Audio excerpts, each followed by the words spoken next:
popped out. Oh no. So when I pulled it off, it was just like this. So all I had to do is... We gotta call breakdown back. Oh no, let me see if I can get it fixed first.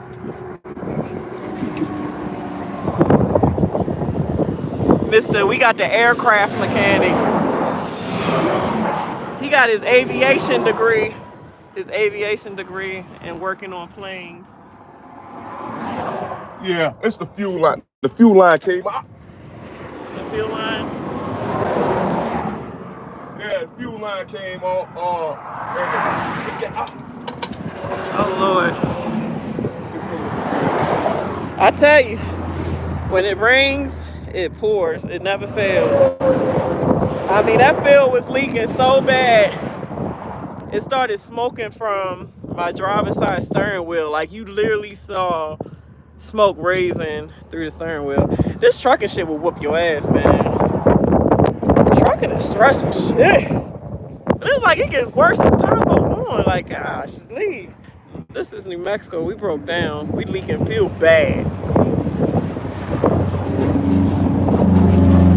We leaking fuel to where it's just spraying everywhere.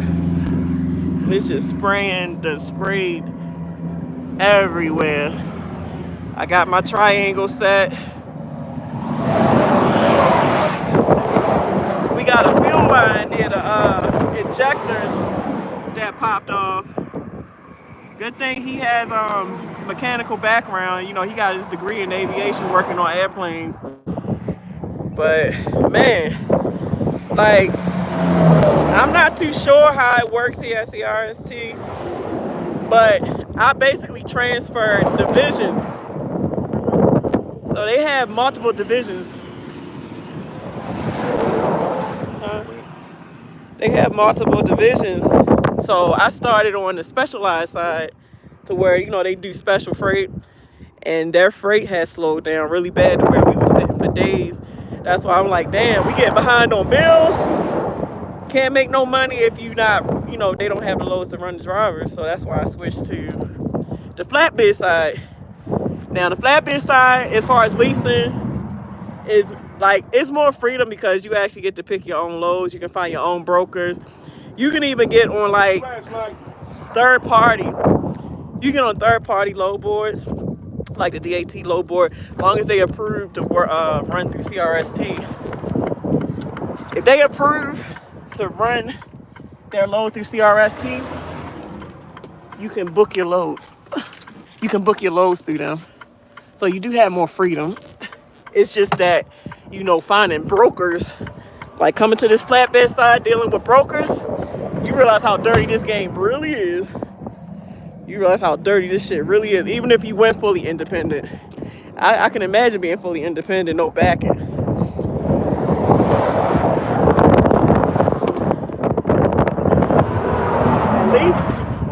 At least with the lease, they give you back. Like with the lease here,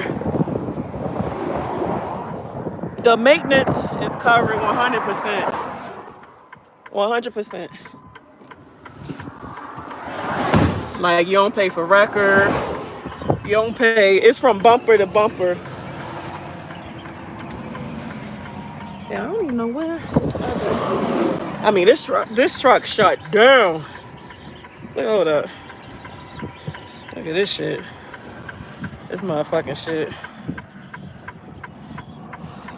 The only thing I don't like about their maintenance program is you have to wait 70,000 miles before you get an oil change. And if you know, that's not good for your engine. You should be changed. Every trucker is different with what they want to change their oil in. Like, some truckers change their oil every 13,000 miles. Like, for me, if I would change my oil every 20,000 miles, or at least 25,000, they want you to wait 70,000 miles for an oil change. You gonna blow an engine doing that shit.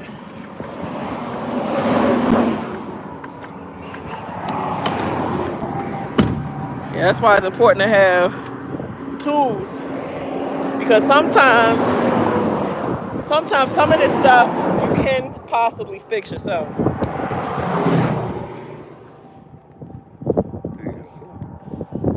charged that one already. So that's a nice flashlight. Man, that's all right, man. I'm so glad to have married a man that likes to, like, good with his hands just like I am. Because if he can't fix, I can fix it, or we can fix it together. Do you wipe back? Let me see. Pop, let me see. Thank you, Gregory. The people want to know. That's not for them to know. What happened to the truck? It looks like a fuel line popped out.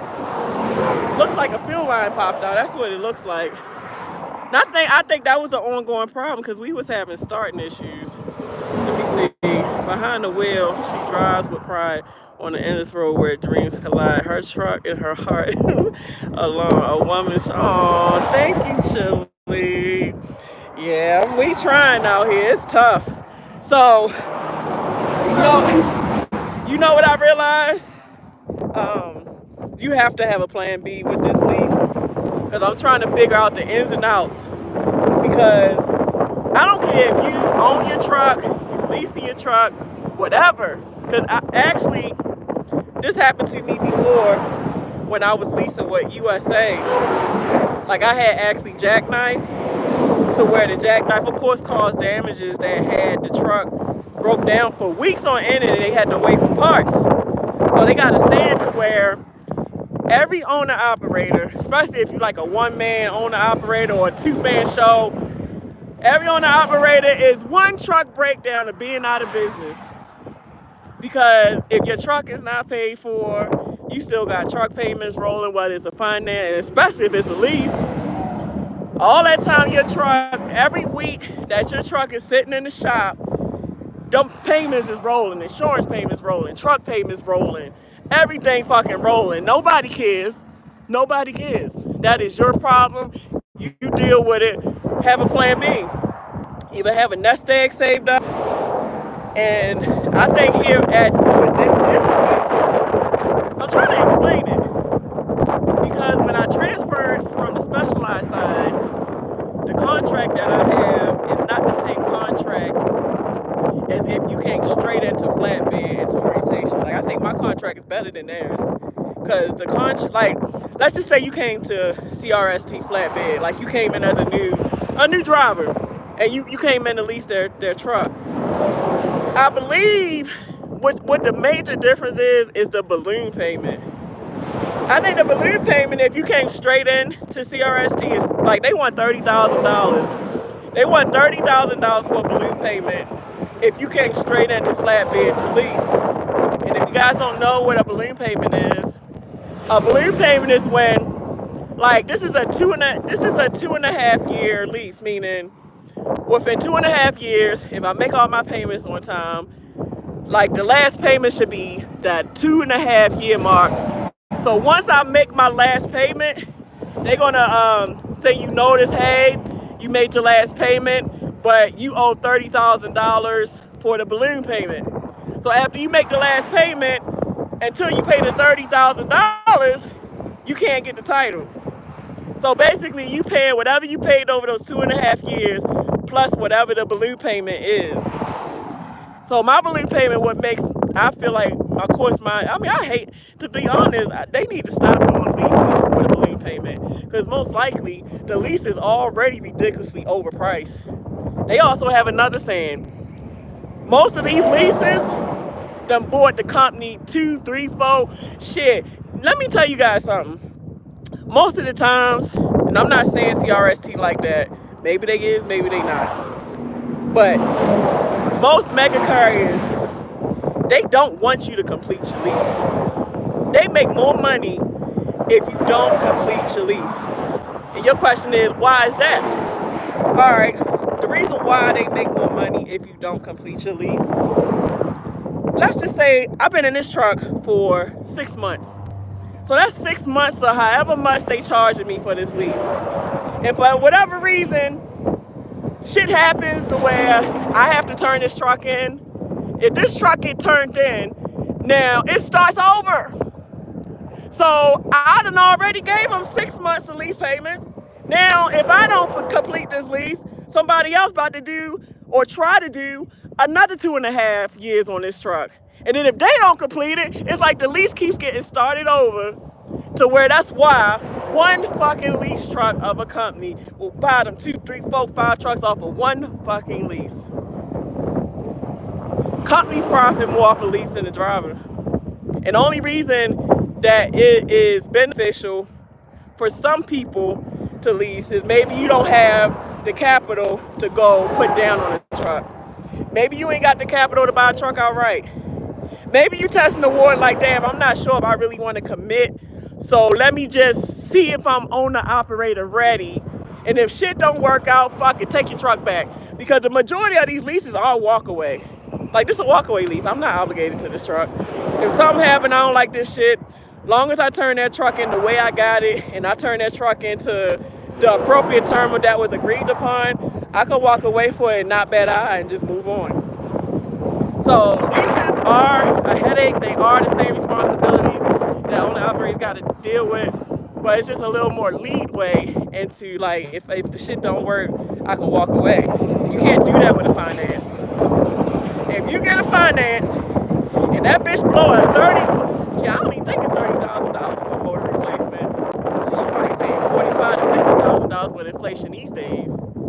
If you blow a $50,000 motor in your finance, you would think that finance care? No. I done had a couple homeboys, and they done told me their stories to how they blew a motor, or the dealership sold them a lemon. They bought a lemon truck, and regardless if it was a man motor or a lemon, they still got dinged but hadn't to pay that loan off, the finance. So, in essence, trucking, I don't care if you leasing, on true owner, out independent, company driver, when they say trucking is a lifestyle, you better believe it. You got to fit this into your lifestyle, because everything you do out here is in your lifestyle.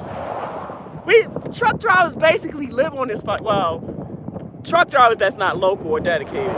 If you're not regional, local, dedicated, yeah, we live on this damn road. So if you live somewhere, isn't that a lifestyle? Yeah, you gotta be built for this. Like, it looks cool, and you know what I'm saying? Like, I love my job. I love driving the trucks. I get true joy out of the working and, you know, being a productive working woman. But it's more than just drive the truck. It's more than just deliver the load. The behind the scenes shit is what you got to be mentally ready and strong and tough for. Like, you guys know, I pulled my husband into this lifestyle, and you guys know he's new to this. And when I say it's testing his patience, I'm starting to wonder, is he built for it mentally? Physically, yeah. Mentally, I'm not sure. Because he breaks down, like, he gets frustrated. Like, yes, this is what comes with this shit. This shit is not always cute out here. You gonna have days where you fucking hate the company you work for. You gonna have days where you hate your motherfucking dispatcher. Like now, we was on a tight ass schedule, bro. And then we would have had a sweet ass week. When it rained and poured, we literally got unloaded just in time to get to the next load on time. And man, that load would have put us right. That load would have put us fucking right. But now, guess what? Cancel the load. Can't get there if your truck broke down. So you gotta suck it up. What you gonna do? Can't cry over spilled milk? Shit happens. That's trucking. Shit don't always go right. It's not gonna always go your way. Shit gonna fucking test your patience. Shit will fucking test your gangster. Man, yo, sometimes this shit, if you don't know how to manage your emotions out here, the shit that you go through out here can sometimes have you taking it out on people at home. So if you a man, you probably taking this shit out on your wife, your girl, your side piece, who the fuck knows. You taking shit out on your kids. Shit, you got a fucking mama getting on your nerves. Like, ma, I ain't got time for this shit, bitch. Click. God damn, you taking up on your mama? Oh, that truck can get to you, ain't it? Yeah, yo, so shit. If you try to get your CDL, your newbies, you better think twice. And I don't even give a fuck as a company driver. I don't care who you are. Trucking in general comes with responsibility. This shit is a responsibility that you need to make sure that you can mentally, and depending on the job, like this job in flatbed is physical. So you gotta make sure you can mentally and physically handle it. And you can't break down. Like when I'm trying to get my husband to understand, when shit ain't going right, instead of flipping out, cussing and fussing and bussing, chill. Cause cussing, fussing and bussing. Listen. Cussing, fussing and bussing is not gonna help the situation. It's not.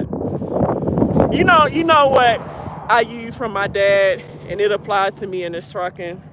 Because every time I used to have problems in life, like a lot of times I want to fight. I ain't gonna front. I want to fight. Like, yo, what the fuck we doing? Like, you talking all this cold trash shit. Fuck talking. What you gonna do? Fuck that shit. You want to talk, man? Fuck that. What we fighting or not, bro? I'm being honest. And my dad was like, instead of wasting your energy backwards, worrying or wanting to get violent, do shit that you gonna go to jail for, and that's probably what the person want anyway, take the energy and use it. What am I gonna do about this problem? Be part of the solution and not part of the problem. And I use it in trucking. When shit happens and I'm like, yo, what in the fuck am I gonna do? You know what? I'm not gonna trip. Let me use my brain power and energy, because regardless if you use your energy to fix the problem or you use your energy to worry, fuss, cuss, fight, whatever, both of those situations are energy used. So you want to use your energy correctly and efficiently. And part of the efficient is, what am I going to do to fix this? I ain't got time for all the extra shit. If the next action that I'm about to do is not going to get me out this situation, then I'm not going to entertain that. Because right now, I need all the mental capacity. I need all my physical strength to get myself out this problem. So I'm gonna put my big girl panties on. I'm not gonna be immature, childish, having a fucking temper tantrum. Let me worry about how the fuck I'm gonna find this solution so that I'm no longer in the problem. Because the quicker that we can get out this issue, is the quicker that you don't have to stress about it. You don't have to be upset because you out of the issue and on to the next. You know what I'm saying? I don't know. So let me see. Damn, yeah, still at it. Going on 9 years. 9 years in trucking going on. I'm telling you, shouting. A lot of times, if you live long enough, there's no way you haven't got wisdom. If you done got in your 40s, your 30s, your 50s, there's no way you still an old fool. And that's even in the work field.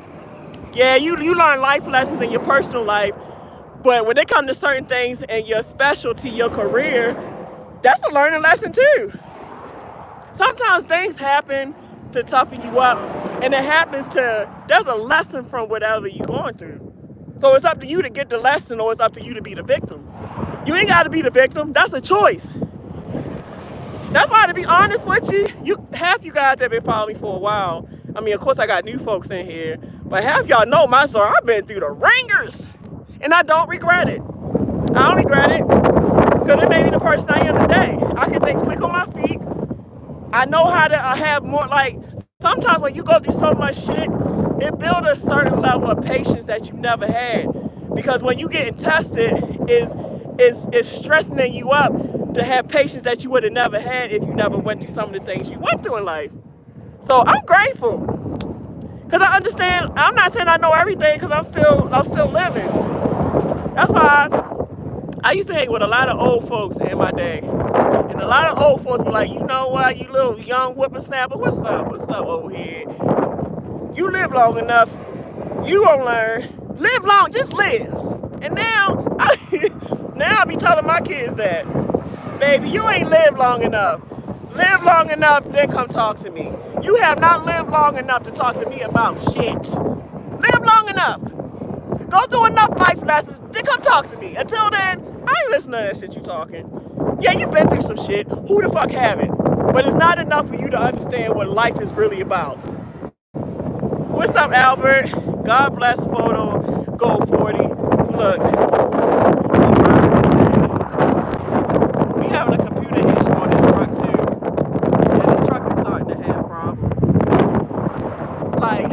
got a fifth wheel. We have a fifth wheel issue to where if I make a mistake and unlock the fifth wheel, it's not locking back. And it's this piece right here. Hold up. You see that piece right there? That little hydraulic piece, that has to be replaced. So we having fifth wheel problems. We having computer problems. We got a fuel line that needs to be replaced, and hopefully it's not an injector problem. But regardless of the fact, you know what I'm saying, this lease here at CRST is covered bumper to bumper, so I ain't stressed. We ain't paying for nothing. Matter of fact, we paying for it because they take it out weekly. I think they do like 11 cents a mile. So 11 cents a mile every week goes towards the maintenance escrow, to where everything is covered except for this stupid ass oil changes. Oil changes every 70,000 miles. So if you want to change your oil before the 70,000 miles, you got to pay for it out of pocket. And what I price these damn oil changes at is $600 for an oil change. And if you want to do it yourself, you still going to spend half of that. You probably spend about $300, probably $300 and check, because I price it on Amazon. Because this truck right here, it takes 10W30 semi-synthetic. 10W30 semi-synthetic. It takes 13 gallons, not quarts, 13 gallons of oil. So that right there is the bulk of what you're paying for. Oil is expensive.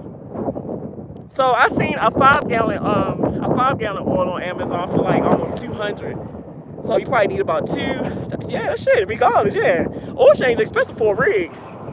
Shit, if you go to a Love's, I say $600 and change, close to $700 for an oil change. For an oil change.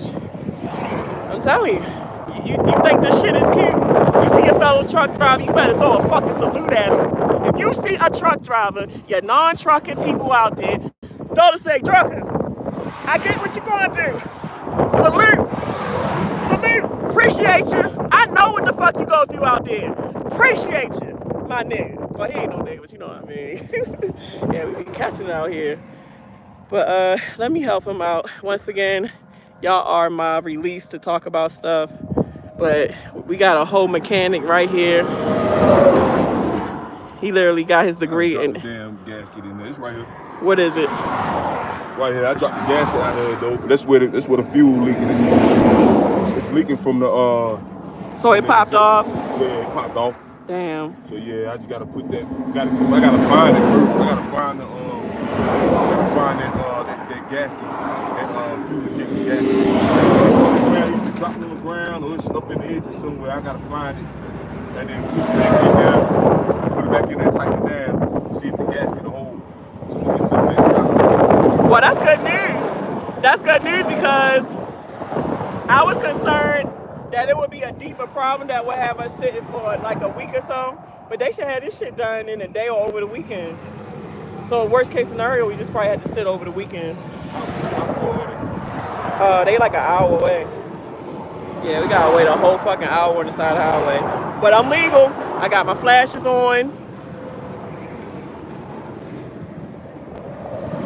Got my triangle set. That's legal. You know what I'm grateful for? That's another thing too. No matter what you go through, right? All right, you know how they got a philosophy, right? And the philosophy is the glass of water.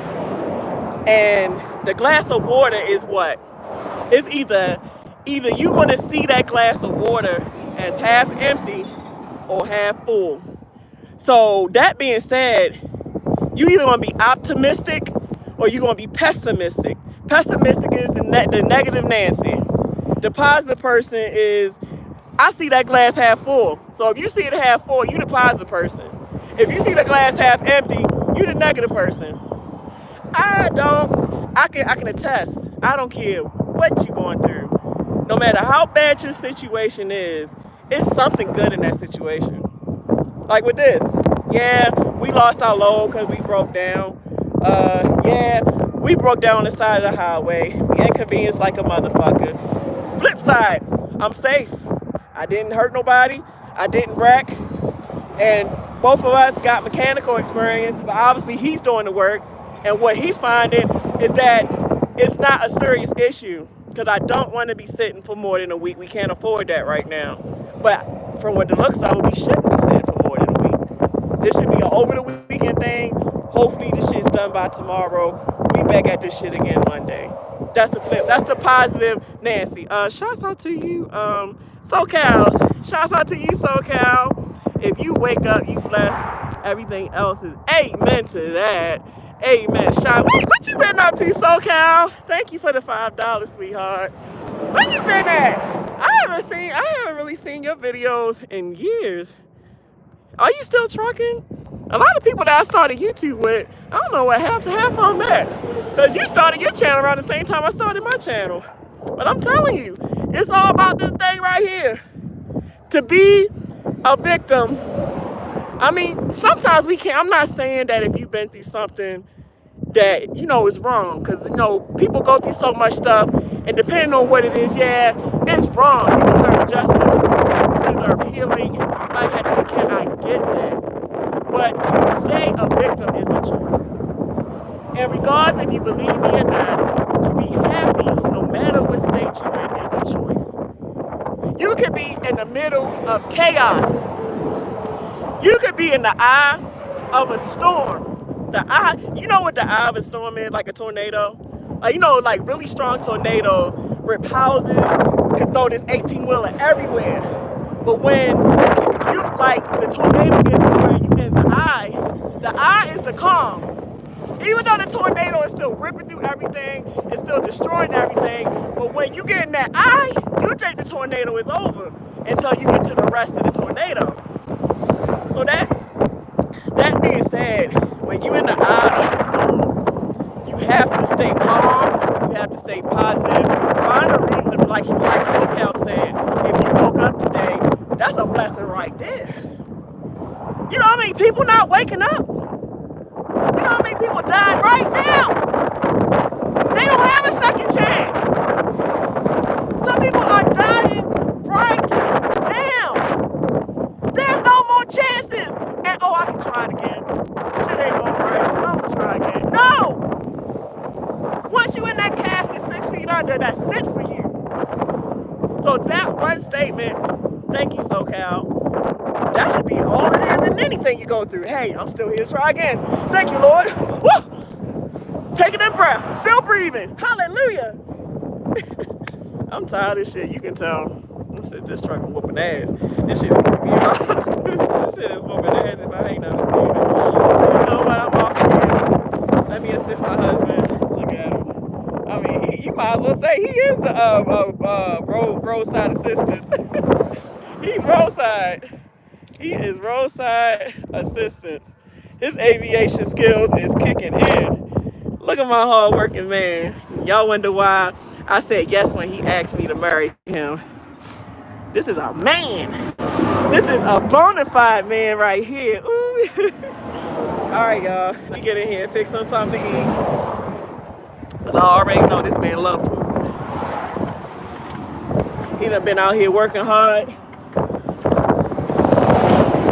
And the least I can do is have some food for him to eat. So let me get in here and see what I can put together for him so that I can just show appreciation to my honey bunny. I love my honey. Well, all right, y'all have a beautiful day. Once again, I'm just venting as always. I'll talk to y'all later. Stay blessed. Stay optimistic.